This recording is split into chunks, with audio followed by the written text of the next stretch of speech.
Hello again. Today is October 21st, 2012, and the sun is going down here in Maryland, so I thought I'd come out and try to make a quick video before I lose all the light. But one of the things I've been thinking about lately is because I've been on this health journey for quite a while, many years now, is with weight loss. What do you do after you lose the weight? And we've all heard that it's easy to lose weight and hard to keep it off, and that's really true because we can set quantifiable goals for weight loss and see the numbers, but once we've lost the weight, the goals shift, and there's no more number to focus on so much other than maintaining, but you have to start digging a little deeper for some of the reasons that you got there in the first place. So about 8 years ago, I started trying to lose weight, and I lost about 120 pounds in probably the first year and a half to 2 years. And other than a pregnancy where I gained 30 pounds and then lost it over the next year again, I have maintained my weight for a long time. Now, it doesn't mean I've completely reached my ultimate fitness goals, and that I have no more goals with regards to my health, but that was a big one, to just maintain some balance in my life with my weight, because I spent many years on a yo-yo roller coaster and binge eating, and I could gain 10 pounds in a weekend sometimes, and that's just not the way you want to live. It feels bad, and so one of the things that we all see is that people lose weight and then they keep it off for a little while they're getting lots of compliments, and people are acknowledging they're losing weight and they're feeling the dramatic effects, but then life takes over and they start to go back into their routines, and old behaviors and old feelings pop up, and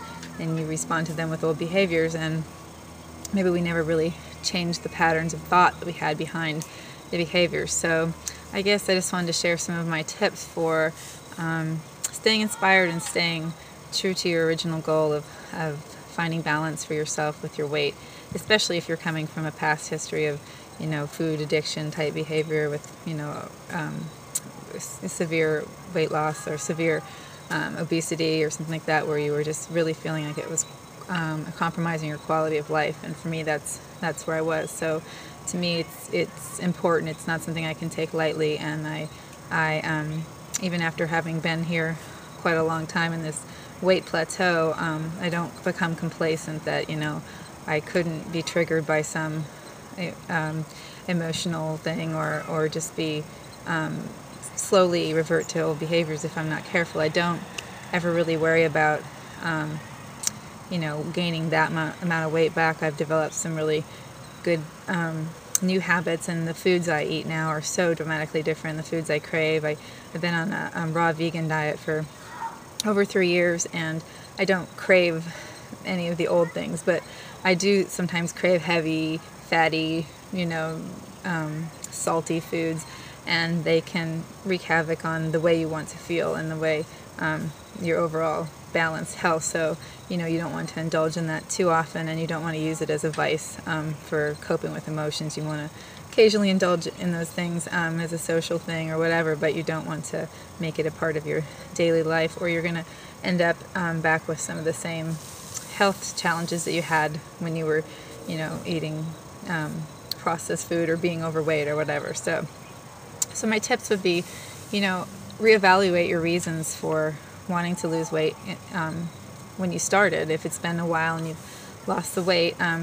you may need to reprioritize why you want to maintain your weight. What's keeping you inspired to pursue that as your new goal rather than just losing weight. Things like energy and just if you're a parent, being there for your children, and the experiences that you can have in a healthy body versus one that's compromised. And so you might want to really make a list of those things that you value that matter to you. And in that same pattern of thinking, you want to set new goals and challenge yourself. You don't want to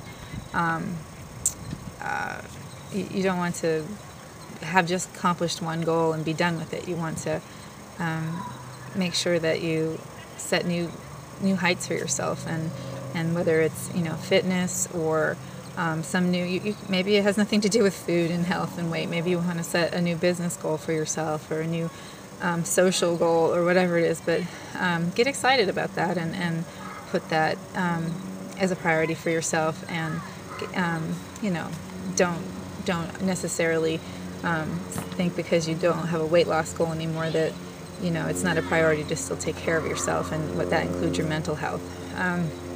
Definitely, next tip would be to guard against old patterns of behavior resurfacing, especially in stressful times. And when you feel those patterns of behavior or thought, especially thought, pop up, guard against them. Take action. So have a plan, and really take it seriously that you've given into these feelings in the past, and it's not resulted in the behavior or the results that you want. So don't let yourself be in those moments of weakness where you don't have a plan, because when you have a plan of action, it's going to be a lot easier to reroute your thoughts. So next one would be definitely surround yourself with people that support or embody your long-term health and fitness goals. It's going to be really hard to lose a lot of weight and maintain it if you're not at least to some degree supported in your community and in your social circles. Not everybody's going to have the same priorities you do, but those closest to you and the people that you associate with the most, you really want to try to gravitate towards people that hold some of those similar goals and ideals for themselves, so you can have good role models and be a good role model as well. Next, I would say do the emotional work. Like I said, when you've gotten to this place, you changed your weight because you changed your behavior. It doesn't mean you necessarily changed your thought patterns, and so you want to really make it your new endeavor to really dig into the reasons why you got there in the first place, you became overweight in the first place, and then work on reprogramming those thoughts and redefining yourself a little bit in this new body. So that's really important. And lastly, I would just say have fun with it. There's a possibility of becoming a little too rigid with yourself, or becoming too focused on health and food and fitness and things like that, to the exclusion of other things. And don't do that. Remember, this is your creative journey, and food and fitness are just a part of that.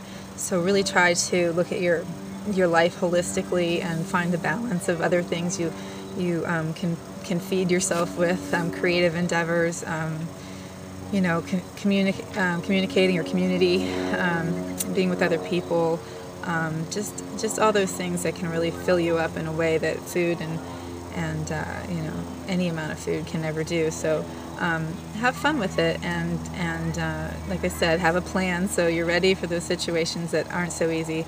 But don't look at it as too serious of a thing. Don't take it too seriously. You do all those things, I think that you have a really good chance of going long term and maintaining your new physique, and also exploring yourself, like I said, from a different perspective, because maybe you spent a long time in a body that was really uncomfortable, and now you have a chance to explore things from a different vantage point. So take advantage of it and have fun. So those are my thoughts for today, and we'll see you again soon. Bye.